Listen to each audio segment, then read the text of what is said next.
शांता अपनी बहू मनीषा को बिल्कुल भी पसंद नहीं करती थी। हर वक्त बस उसे कोसती ही रहती। लेकिन मनीषा का स्वभाव बड़ा ही नरम था। वो कभी भी अपनी सास की बातों को दिल पर नहीं लेती थी, बस हंसी हंसी में टाल दिया करती थी। अब ऐसे ही एक दिन शांता को बनारस गंगा आरती के लिए जाना होता है। अरे बेटा मनोज, तुझे ही मेरे साथ बनारस चलना पड़ेगा। मुझे बनारस की आरती देखनी है। मैंने सुना है कि बड़ी शक्तिशाली आरती होती है। माँ, मेरे पास ना बहुत काम है, मैं नहीं जा सकता। अगर आपको जाना है तो मनीषा को ले जाओ। तेरी मनीषा तो मुझे एक आंख नहीं सुहाती। मैं तो चाहती हूँ कहीं चली क्यों नहीं जाती। तू है कि उसके पल्लू में बंधा हुआ है, जबरदस्ती उसे अपने साथ रखा हुआ है। माँ देखो, अगर आपको जाना है ना तो मनीषा को ही लेकर जाना होगा, क्योंकि मैं तो जा नहीं सकता। अब भाई शांता को बनारस अपनी बहन के घर जाना था, लेकिन वो अकेले जा नहीं सकती थी, इसलिए जबरदस्ती मनीषा को अपने साथ ले जाने के लिए मान जाती है। माँ जी, मैं आपकी कौन कौन सी साड़ियाँ रखूं? आप मुझे बता दो, मैं उन्हें इस्त्री करा दूंगी। और हाँ, खाने में क्या बनाऊं? हमें खाना बनाकर साथ में लेकर चलना होगा ना। पता नहीं रास्ते में कुछ मिले ना मिले, भूख लगेगी तो। अरे तू तो इतना दिमाग खाती है, पता नहीं ये 4-5 दिन तू कैसे रहेगी। तू तो मेरी जान ही ले लेगी लगता है। तुझे जो साड़ियाँ रखनी रखना, मुझसे मत पूछ। हाँ माँ जी, आप कैसी बातें कर रही हो? अब सारा दिन मैं किससे बात करूं? घर में तो सिर्फ आप ही मेरे साथ रहती हो। तो बताइए, अब मैं बात करने कहाँ जाऊं? अरे तू तो फिर से शुरू हो गई। चल जाकर पैकिंग कर, हमें कल जल्दी निकलना है। अपनी सास की बात सुनकर वो अपना और अपनी सास का सामान पैक करने लगती है। सुबह जल्दी की ट्रेन से उन्हें निकलना था। अगली सुबह दिन निकलने से पहले शांता और मनीषा दोनों तैयार होकर रेलवे स्टेशन के लिए निकल पड़ती हैं। मनीषा भी बहुत एक्साइटेड होती है, क्योंकि वो कभी भी ऐसी जगह पर पहले नहीं गई थी। माँ, पहले कभी किसी ऐसी जगह पर नहीं गई थी, पहली बार जा रही हूँ। अरे हाँ ठीक है, अब जाकर देख लेना, तेरे मन को भी शांति मिल जाएगी और गंगा मैया तुझे थोड़ी बुद्धि भी दे दें। माँ जी, आप हमेशा मुझे ऐसे कोसती रहती हो, लेकिन देखना, मैं ही आपके सबसे ज्यादा काम आऊंगी। मैं ही आपका ख्याल रखूंगी। चल अब ट्रेन आ गई है। शांता और मनीषा ट्रेन में बैठ जाती हैं। उन दोनों के साथ ही एक बूढ़ी औरत भी वहां पर होती है। उस बूढ़ी औरत के साथ उसकी बहू भी होती है। अब वो चारों ही एक दूसरे के आमने सामने होती हैं। माँ जी, आप कुछ खा लीजिए, आपकी दवाइयों का टाइम हो रहा है। हाँ, ला, मुझे कुछ खाने को दे दे। सही कह रही है, मेरे दवाइयों का टाइम हो गया है। ला, आप मेरी दवाई दे। जी माँ जी। इस तरह से मनीषा शांता का ख्याल रखती है। पास में बैठी बूढ़ी औरत ये सब कुछ देख रही होती है कि मनीषा अपनी सास का किस तरीके से ख्याल रख रही है। कभी कुछ ला कर देती है तो कभी कुछ। ये देखकर बूढ़ी औरत से रहा नहीं गया, वो बोल पड़ती है, अरे बहन, तेरी बहू तो तेरी बहुत सेवा करती है। अरे कहाँ, यही तो काम करती है जो इसे करने चाहिए। कम से कम तेरी बहू तो काम करती है, मेरी बहू तो वो भी नहीं करती। सबको ऐसी बहू नहीं मिलती। ऐसा नहीं है, हर वक्त बेवजह की बकबक करती रहती है, जो मुझे बिल्कुल नहीं पसंद। अरे बहन, सारा दिन किसी कोने में अकेले पड़े रहने से अच्छा है कि इस उम्र में वो तेरे साथ है, तुझसे बात कर रही है।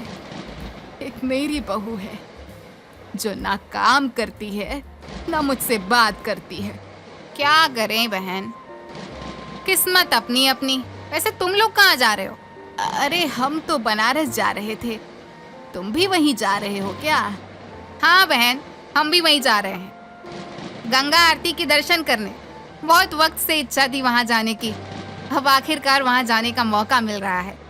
बातें करते करते वो लोग बनारस पहुंच जाते हैं। स्टेशन पर उतरकर शांता और मनीषा बूढ़ी अम्मा से विदा लेते हैं और अपने होटल में पहुंच जाते हैं, जहां जाकर दोनों नहा धोकर गंगा आरती के लिए तैयार होने लगते हैं। चलो माँ जी, वक्त हो गया है। पता लगा हम वक्त पर पहुंच पाए या ना पाए। हाँ, चल जल्दी कर, अब खड़े खड़े बातें करती रहेगी क्या? माँ जी, हमें रिक्शा करनी पड़ेगी, हमें तो रास्ता भी नहीं पता है। दोनों ही वहां पहुंचती हैं और देखती हैं कि आरती अब बस कुछ ही देरों में शुरू होने वाली है। गंगा आरती शुरू हो चुकी थी।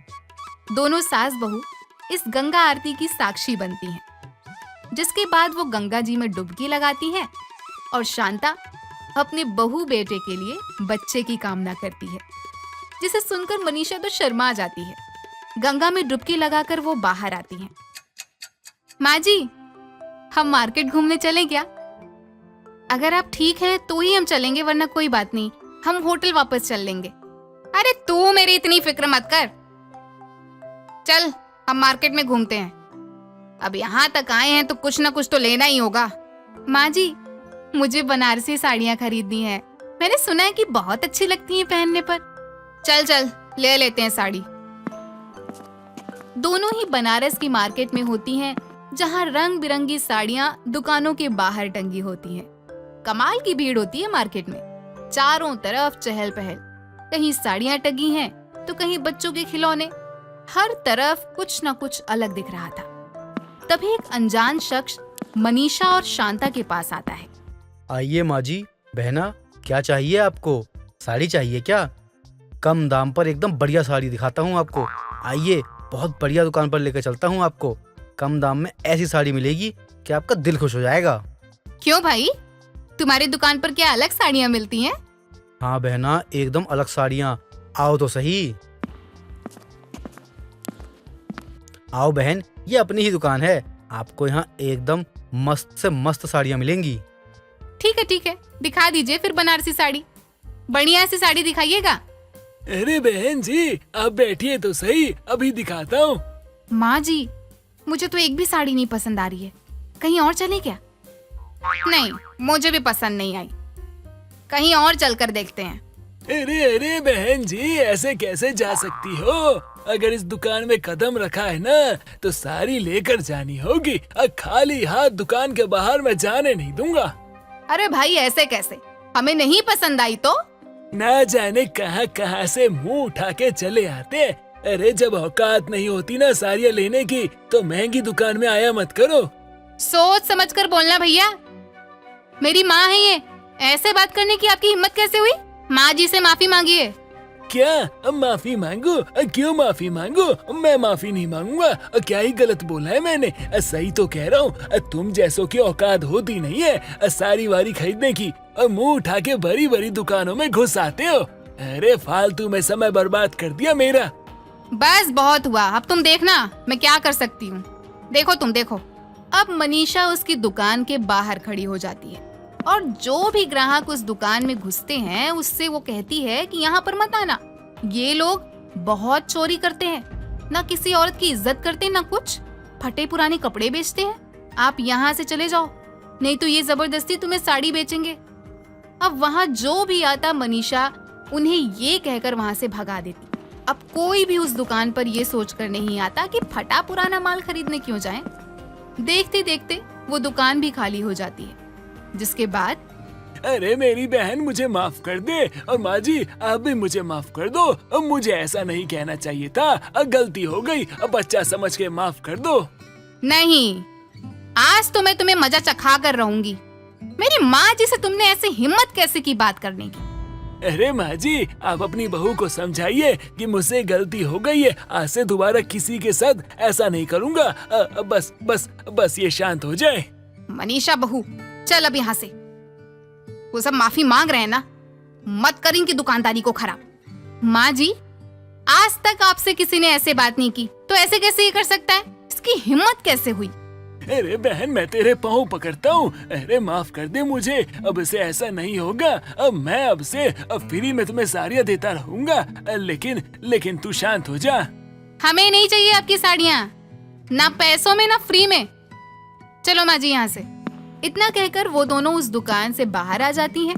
मनीषा को अपनी इज्जत करते देख शांता को अपने आप पर बड़ा अफसोस हो रहा था कि कैसे वो हमेशा अपनी बहू को कोसती रहती थी, कभी भी उसकी इज्जत नहीं की। उसने तो असली हीरे की पहचान ही नहीं की। मनीषा बहू, मैंने हमेशा से तुझे न जाने क्या क्या कहा, लेकिन फिर भी तू मेरी इतनी इज्जत करती है। माँ, मैं तो आपका किसी भी बात का बुरा नहीं मानती हूँ। अब चलो हम किसी दूसरी दुकान से साड़ियाँ लेते हैं। चल। अब मैं तुझे साड़ी दिलाऊंगी।